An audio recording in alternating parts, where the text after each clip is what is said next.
Hello and welcome to the MindBody Learning Zone monthly chat. And Happy New Year to everybody.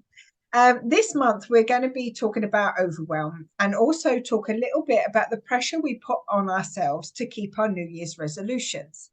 Plus, I'll be showing you a tap and breathe meditation that is good for when you're in overwhelm. So I'm Amanda Collins, and I'm a trauma and internal family system wellbeing coach. And I use energy psychology techniques such as EFT tapping to help my clients along their personal recovery journey from chronic pain, chronic fatigue, and fibromyalgia. My aim is to empower my clients to understand their self on a deeper level and to help them bring joy back into their lives. So I'd like to introduce Carole Randell, who's my co-host and co-founder at the MindBody Learning Zone. Carole, would you like to introduce yourself? Happy New Year to you, Amanda, and to everybody out there who's listening today. So as Amanda says, my name's Carole Randell. I'm a psychotherapist. I work with chronic pain clients who have medically unexplained symptoms. So you've been through the whole kind of system, can't find anything wrong, but yet you've still got this chronic pain. So I really work on the emotional component of pain. So thank you, Amanda, for that lovely introduction today. What is overwhelm? Feeling overwhelmed is a natural response to having too many things going on at once. It's your mind's way of telling you you need to slow down. Now, the Cambridge Dictionary says that overwhelm is to cause someone to feel a sudden strong emotion. And this could be on the negative side. So as an example, she was overwhelmed by grief when her father died. Or on a positive side, I was overwhelmed with all the flowers of support that I received. So we're going to show you some signs of being in overwhelm. We've just picked 5 to start with because we don't want you to be overwhelmed. So you might notice, for example, that your heart starts to race and you find it's really hard to breathe. You might get more significant kind of aches and pains, for example. Sometimes dizziness as well, because our brains start to shut down. And sometimes with prolonged feelings of overwhelm, it can impact our immune system as well, which is not something I'd ever considered before I started to understand a bit more about the signs of overwhelm and what we can do about them. We obviously have behavioural changes. We're not quite ourselves. We can become a bit short-tempered or a bit touchy, or people think, oh, I don't want to go near her or him. And it can change our emotions. We can cry a bit more easily or feel, a bit more hurt about things that normally we take in our stride. We very often can't stay focused on the tasks that we undertake. And when we're in this sense of overwhelm, we don't consider actually stepping back and going out and doing some fun things which would take away that overwhelmed sense. And we can feel guilt or anger for taking on too many responsibilities. And it's, I've done it again, I've overcommitted, that sort of sense of when will I ever learn? So we get cross and angry with ourselves, and also cross and angry at other people are still asking us to do things when clearly we're in overwhelm. So it's always worth knowing what our signs of overwhelm are. And I think Amanda's going to be very brave now and share some of her signs. I really do notice that when I'm in overwhelm and there's just too much to do and my head's ready to explode, I start huffing and puffing. I think I'm like the big bad wolf with the 3 little pigs. And everything I do with bits of paper, and that's me, and I catch myself. And it's like, okay, step back a minute. What's going on here? Why am I in overwhelm? So it's good to know your own personal signs, I think, isn't it? And know kind of what triggers you.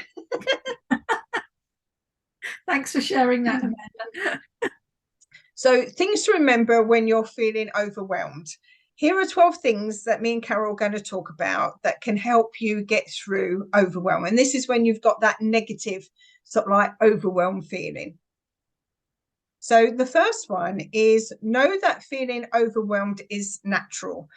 We said that in the beginning, but this is really important. This is our body's way of telling us we've taken on too much. We need to step back. We need to, reevaluate and have a look at what's going on.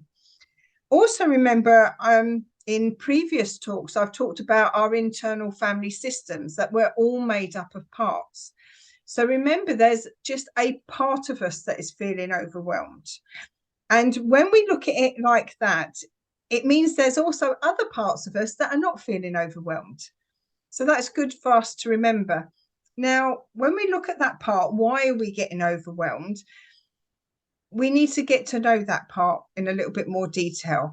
You know, it could be that overwhelm, like we said, is a natural safety response for us. It's telling us, hang on a minute, stop doing this, otherwise this will happen. So get to know that part, befriend that part, get to know its fears and worries. And maybe fears and worries could be like, well, if I don't do something, all of this all at once, something's going to go wrong. And that's when we can have that overwhelm. List what's overwhelming you. Now, this is really good, that when there's so many things going on in our brain, we lose sight of actually what is making us feel this way in the first place. So write down that list of all the things that are making you feel overwhelmed, all the things that maybe you've got to do, that to-do list. And then look back on that and search that list and think, well, what things can I change? What things can I cancel? What things can I give to somebody else and delegate? So start taking control of that list. Now, there is some things that we don't have control over, you know, like the pandemic that's just happened. We had no control over that. But actually, when that happens, and that was very overwhelming, and we were getting all of this information from all these different sources, weren't we? It's okay to give yourself permission to just sit with that feeling. And it's like, you know what? It's okay to have this feeling of overwhelm. It's okay not to feel okay right at this moment, and give yourself that permission. And then it's interesting, those feelings do pass. And then we can actually start, you know, looking at, you know, like listing those things that you can control, the things that you can do. It's a breakdown of thoughts, not of life. So we have the power to manage our thoughts. And as a result, we can manage who we are and where we want to be. We can manage our behaviors and actions. When we're feeling overwhelmed, it can feel like life is falling apart. Everything is falling apart. But it's just a part of you that feels overwhelmed. Remember what I said about parts, not the whole of you.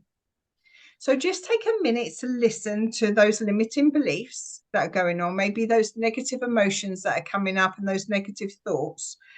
Think about, what is that self-talk? You know, when things all start becoming overwhelmed, we can often sometimes think that it's everything, where it might only be a few little things. So listen to that self-talk. What is it saying? Make a note of that.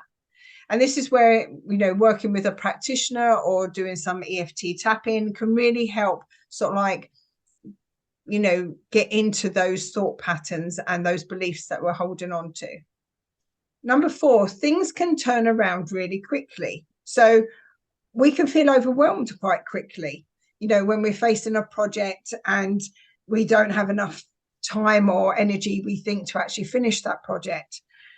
And before we know it, we've gone down that scenario of that, excuse me, that negative thinking.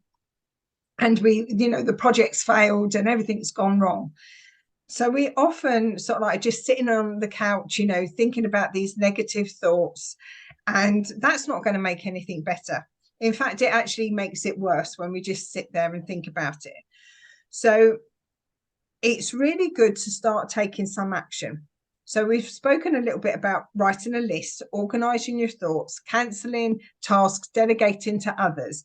And once we've organized that, it's amazing. I mean, I find that even taking one thing off that list or giving that one task to somebody else can change how I feel. So things can turn around quite quickly. Now, you felt this way before. Now, think about the number of times that you've actually felt overwhelmed. How did you overcome it last time? You know, was it really as bad as what you thought? We can learn from those past experiences. By understanding those past experiences, either good or bad, is valuable to us, and we can learn from those. So you maybe like to start journaling about those past experiences can help. He's like, right, okay, when I've got to do that monthly presentation, I always feel overwhelmed. You know, what did I learn from last time that helped me cope better with it? So we can start learning from those situations. And the last one on mine is, your problems may not be as bad as what you think. What do you do when you feel overwhelmed? Just know that these emotions actually can pass. You know, Carole spoke last time about, you know, that wave of emotions that can last for 90 seconds.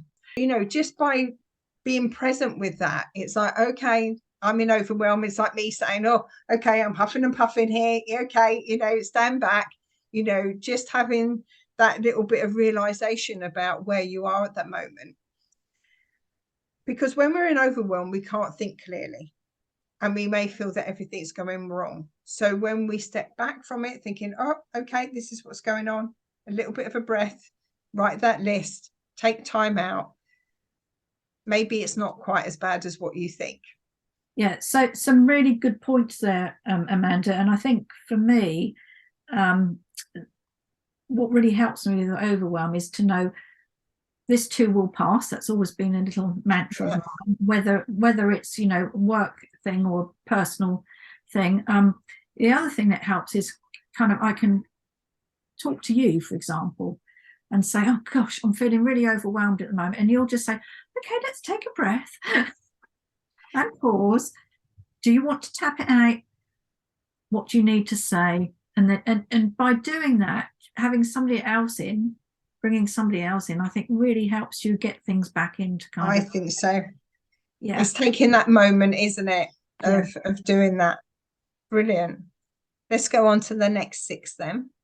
So really, it's much easier to keep doing nothing. That's just the way we're wired as human beings. You know, we think if it's over there, I don't have to look at it, I won't recognize it, I don't need to deal with it. But actually, we know that if we do something with whatever it is that's overwhelming us, it really changes the situation quite quickly, and we start to calm everything down. Our minds don't really react very well to change. We like certainty, we like security in our lives. So it's easier sometimes to just continue to ignore, because that's just what we do. But if we can bring that sense of, if I do this, that might happen. If I do that, that might happen. And just seeing and weighing up the different options that might be there to start to get us out of this sense of overwhelm. Being grateful for things as well can really help us. In our heads, we forget to be grateful for things. So we focus on the negative. It's just, again, the way that we're wired as humans, because we'll think it will get us out of that kind of danger area. But actually, if we think about gratitude, it opens us up again. So rather than closing us down, it can combat our feelings of this overwhelm by bringing us back into the present sense as well. And once we're in the now, we can focus on what we need to do to get past these feelings of overwhelm. And if you don't know what to do when you're overwhelmed, take some deep breaths, as Amanda and I said. Start your gratitude journal. That's always helpful. And that you can look back on as well and think, oh yeah, this is what I did last time. Amanda mentioned it's happened before. Think about what you did last time. Well, you've got something concrete to kind of look at. So start to think about gratitude and perhaps keeping a gratitude journal. People really want us to succeed, okay? They don't give us things with the idea of, I want you to fail. They present us with things and ask us to do things because they've got faith in our ability. They know that we deliver. They know that we can do things. Sometimes overwhelm is because people haven't explained it to us, or we haven't really quite got the concept of what's being asked. So keep asking those questions to try and find out, and be honest as well, be vulnerable and say, actually, I'm feeling a little bit overwhelmed by this. I'm not quite sure what you're asking of me. So go along with that the premise of that people want you to succeed. And for me, I know that picking one thing to do at a time, so I might have a great long list, but if I just focus on one thing, I stick it in my diary as well, because I know that way I will be picking things off the list. So rather than looking at this whole kind of 50-point plan that I might have dreamed up in my head of things I need to cover, I will just put one or two things in the day so that I can start to cross it off. And my goodness me, what a lovely feeling that is when we start to do that. Think of your why. Why am I doing this? Am I trying to be too perfect? Am I trying to be overly responsible? Am I seeking approval? Is it about my professionalism? Why am I kind of in this sense of overwhelm? Why have I been asked to do this? Why have I committed to doing this? So ask yourself some of those questions. And do you know what? It's actually okay to go back to somebody and say, I've really overcommitted here. I've gone into overwhelm. So I either need some more time to do this, or I need some more information to do this, or actually I can't actually do this at the moment, but I might be able to do it then. So that's okay to do that.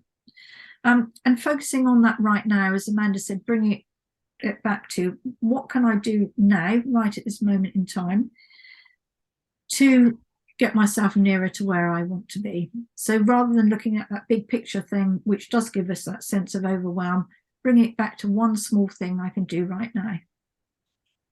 Brilliant. Thank you for that, Carole.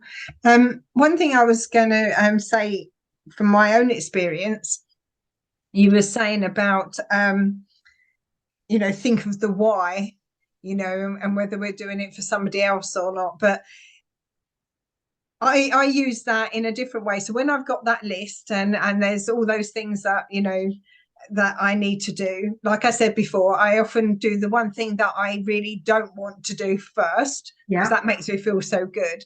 But when I have got that busy day or, those tasks to do, I always think, right, okay, that will take me roughly so long to do it. This afternoon or later on, whenever it is, I sit there and I say to myself, imagine how you're going to feel when you've done that list, when you've got that bit done, and then you can sit back thinking, oh yeah, I've done that, So I focus on that as my why, imagine how you're going to feel. So that's one way that it gets me from not sitting and just procrastinating. And, like what we said before, that, doing nothing is our kind of safety mechanism, isn't it? It's like that shutdown, that keeps me safe. If I do nothing, then I'm safe. So that gets you out of that. It's like, no, think about how good you're going to feel once it's done. So that sometimes gets me motivated to do the things that I don't want to do. So Rainbow Powell in the book on attachment says, so what if instead of thinking about solving your whole life, you just think about adding additional good things one at a time? Just let your pile of good things grow. And I think that's a lovely quote. I think that's a lovely quote too. And I think sometimes we, what we were saying about, change this, change that. And I know we're getting to talk a little bit more about, our New Year's resolutions and things as well. But we often look about, I have to stop this and avoid that and don't do that. And that's very hard to do. So it's easier to, look at those good things and what good thing can I add in. And that brings us to perfectionism. I think when we get overwhelmed, we often are trying to do everything too perfectly sometimes. And I love this, done is better than perfect. And knowing when good is good enough. So how do you feel about good is good enough, Carole? So I work now with the 80-20 rule. Okay. So if 80% of the time I'm doing my absolute best, then the 20% takes care of itself. I know that I don't have didn't have a cut-off switch, so I would just continue to keep on and on and on and on. And of course, that got me into the place where I was health-wise, because I just didn't know when to stop. And I would just take on more and more and more and more, thinking I can do this. And it became almost like an automatic response to say yes without even thinking about the impact it might have on myself. So There's a great put your own oxygen mask on first. Absolutely. Perfect is just getting it done, And I like it. I don't know if you watch Strictly, but I'm a big Strictly Come Dancing fan. And, they talk about their journey, don't they? So, I mean, often when we are, we're looking at a project, we're thinking just of that outcome, aren't we? And it has to be perfect and it has to be just so. Otherwise, somebody will say something or I feel like I'm not good enough. And I liken it back to their journey because, they talk about their journey and how much they enjoyed learning, getting it wrong, learning from that, trying again, and it's the journey they talk about, and even the ones that don't win are talking about, but the journey, the ones that got knocked off on week 3 are talking about their little journey, aren't they? And what they've learned along the way. And I think that's another way of looking at things, isn't it? It's like, have fun doing these things, not just about that outcome of it, And I think the thing to remember is that, even when we think we've finished something to our idea of perfection, every single one of us has a different idea of what perfection means to us as well. So if you do your best, then your best is good enough, and people will come back and say, well, this might need to change or that might need to change. And we're just talking about work here, just an example. But actually, that's okay. It doesn't mean to say you haven't done your best. It just means you've got a different idea of what they want. And sometimes it's just changing that mindset of yourself, isn't it? And I know through my own dyslexia and, and how hard work that is for me, that when I accept that, it's like, I can't spell, well, my grammar might not be the most excellent, but when I send something to you and we work together, it's like, well, Carole, what's your thoughts? What's needs changing? Is there any spelling mistakes? Please look at that. And it's my mindset that has changed. It's like, you know what? It doesn't have to be perfect.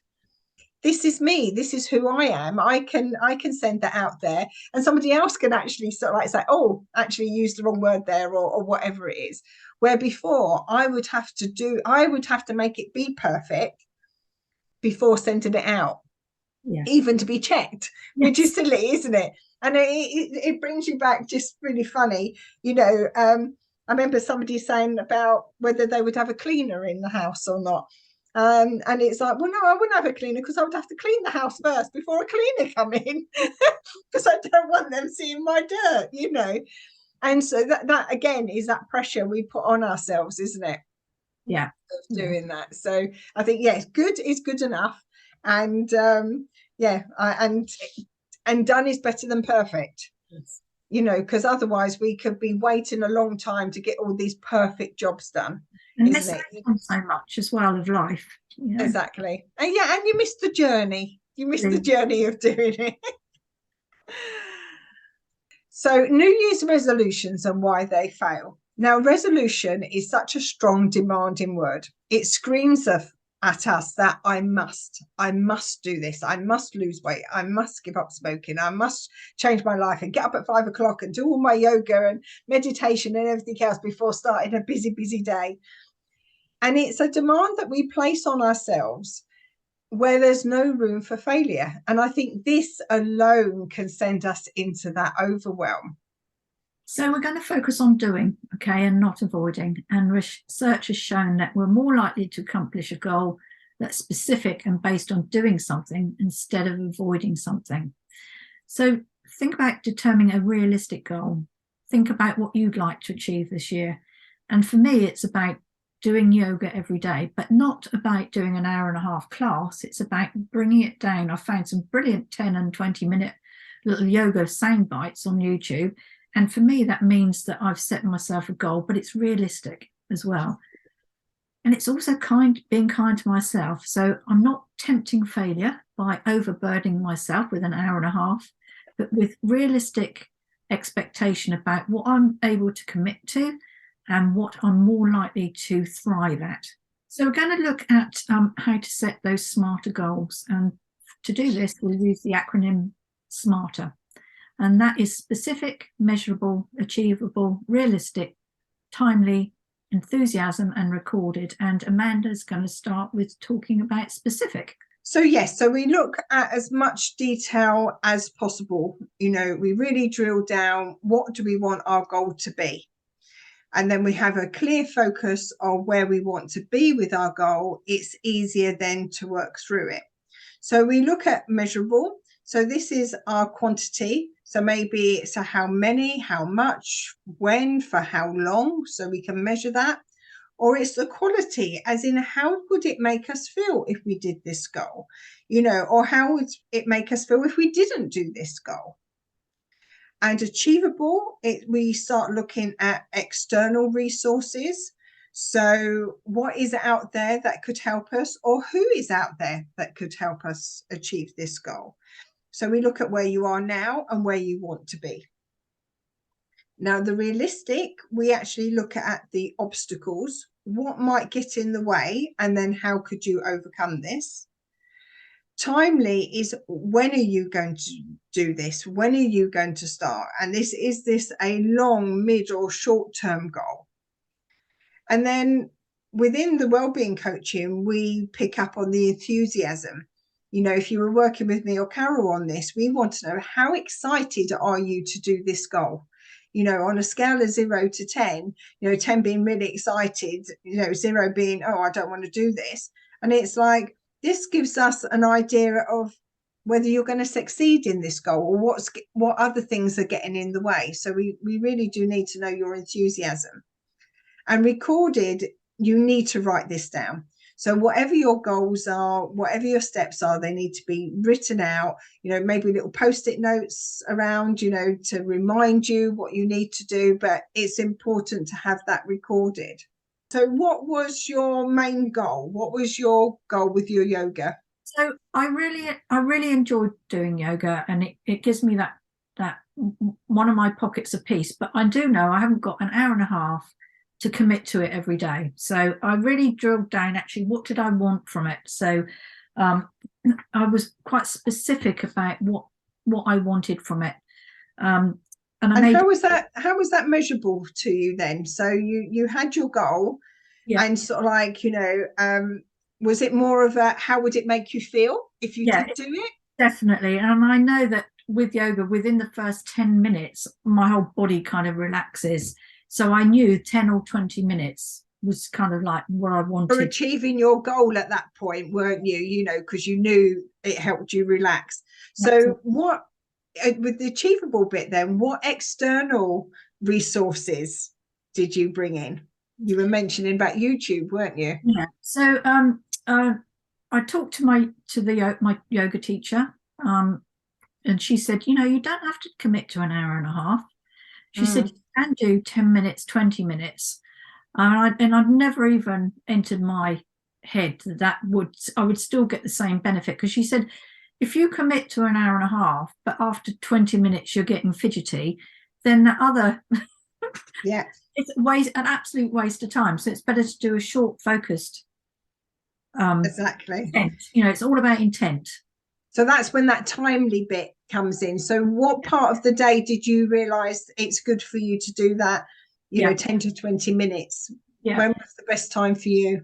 So that's in the morning between 7 and 8 o'clock. So before I even, so I start off with my meditation. I bring that into it as well. So I might do the meditation at the beginning or the end of the yoga. But it's just, for me, it's just the right time of the day, because it kind of sets me up for the rest of the day as well. Yeah, and I was just thinking, you know, going through this, I would ask you, what obstacles could get in the way of you achieving your goal, and how would you overcome those? I might wake up and think, oh, I can't be bothered today, which would be quite frequent.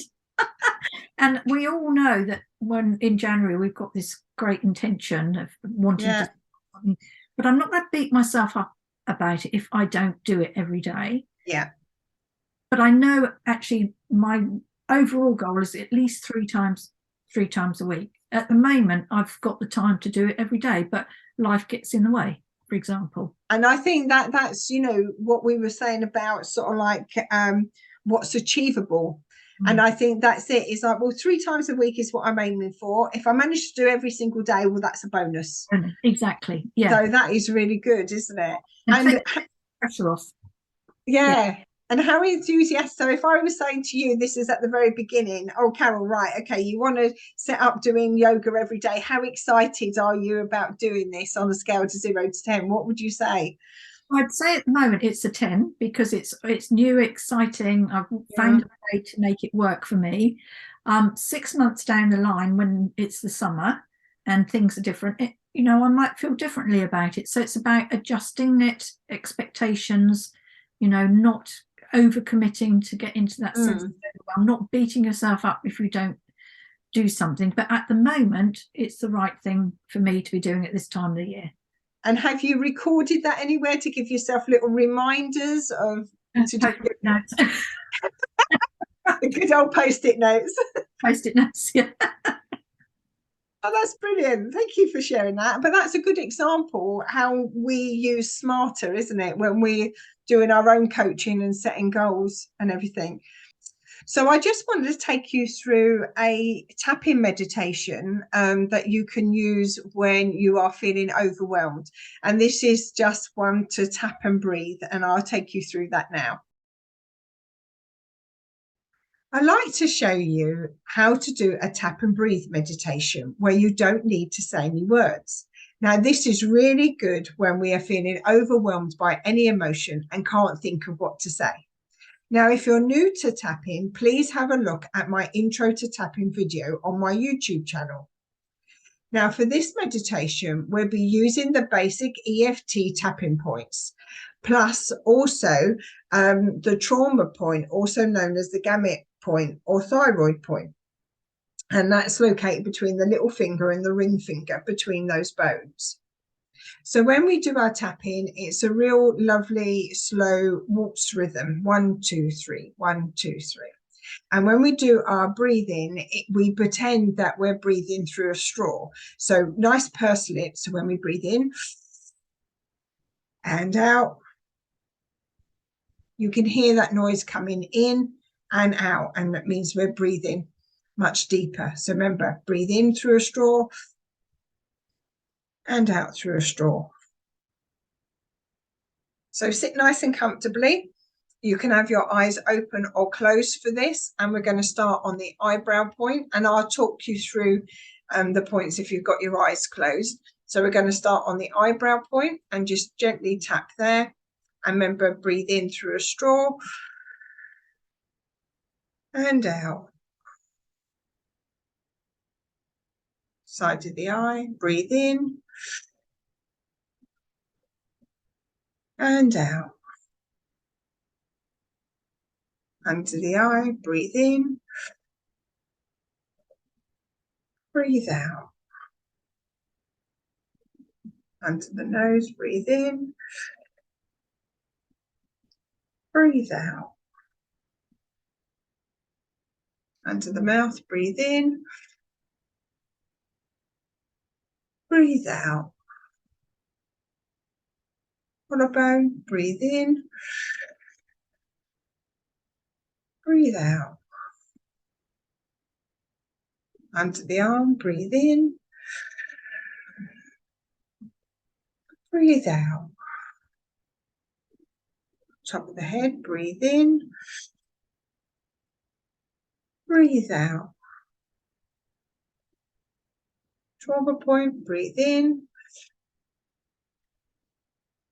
breathe out. And then just hand on your chest, just breathe in and out. Just see how you're feeling. And then we can always repeat the whole tapping sequence again with the breathing as many times as you like until you can feel yourself calming down. So this is a nice one to learn and practice. And then when you're feeling the need and overwhelmed by any emotion, you can just tap and breathe. And here's just a little quick recap of what we've done. So we can tap and breathe without using words. We tap on all the basic EFT points. excluding the karate chop point, but this time we add the trauma point instead, which is that fleshy bit between your little finger bone and your ring finger bone on the back of your hand. We're using a waltz rhythm of 1, 2, 3, 1, 2, 3. Whilst we're tapping on the acupressure points, we're breathing in and then exhaling slowly as if you were sucking through an imaginary straw. You can tap with your eyes open or closed, whichever feels safest for you. And you continue to tap through these points and breathe until the intensity of your emotions starts to come down. And you can repeat this as many times as needed. So before we wrap up, Carole, is there anything else you like to add? Or yeah, so I think we've talked about a lot today. And to start with, you might feel a little bit overwhelmed by everything we talked about. So go back through, stop the recording at various points, have a journal ready, do a little bit of reflective writing around it as well. Think about almost like your go-to plan, if you like, because as we know, when we feel overwhelmed, that front thinking about it down, doesn't it? We go into that closed sort of place. So have a little plan ready so that you can pull yourself out of the overwhelm. I think that's a brilliant advice. Spend sort of like, sit down for 10 minutes and write maybe all the different situations that are coming up that put you into overwhelm. Yeah. And then put some of those, 12 different tips, it's like, well, can I make a list for that? Can I phone a friend for that? Can I offload something?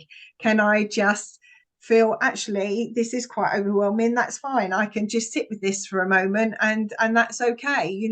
Like you said, don't beat ourselves up for those emotions, isn't it? And I think on like what you said earlier, our body doesn't like change. And I think New Year's resolutions are this big change, aren't they? All of a sudden on the 1st of January, we're going to change our life, and it's not just one thing. It's like I've got a long list of all these things I want to eat better and go out and phone people more and do this and do that. And all of a sudden, this is going out, about mid-January. And I would like, ask yourself, how many New Year's resolutions did you make? And how many are you still doing? And what got in the way? Think about those goals. It's like, what were those obstacles? Were they realistic? Did you just put too many? And then go back to what we said about choosing one thing, and also research has shown by putting that good resolution in, something added positive rather than taking something out, we're more likely to succeed. So it's I will eat more veg rather than I'm not going to have chocolate or cake or anything else. It's like I do something positive on that and do positive changes. A lot of the time can help, can't it? And I'd say that's absolutely spot on, Amanda. Think about what do you want to bring more of into your life that's going to serve you. Yes. Rather than making a grand resolution that actually is just going to cause you more overwhelm. Think about what's going to enrich your life, really. And I think sometimes, why, if you do want to make changes, pick one for January. And there's nothing to stop you that once you've done that for 4 weeks, then you could pick something else for February if you wanted to, and just slowly incorporate these different changes and these different habits into your life, really, isn't it? Feel a new list coming on. Yeah. We love lists. I do love lists. I love crossing things off a list. It makes me feel so good. So let's just share how people can get more support from us. So if you do need more support after what we've talked about today, and you would like to consider working one-to-one with either myself or Amanda, and we can start to delve a little bit deeper behind the why of some of what's going on for you, then you can contact us at Chronic Pain Relief Online Clinic for me and Restoring Balance Wellness Clinic for Amanda. And we would, just pick up the phone or email us or whatever it is, we'd love to be able to speak to you. Yes, and we'd like to wish you all a very happy new year. And we're always here, so join us on our Facebook group. Carole has just put something up on the Facebook group about, what was it you were saying about your achievements and putting them in a jar? I can't lay claim to this. I saw it on Facebook myself. It's about finding a jar and putting in your achievements, you know, writing them on, again, post-it notes or scrappers of paper, filling your jar up. And at the end, 12 months, have a look at it and thinking, gosh, I've done all of that this year. And it could be really little things, you know.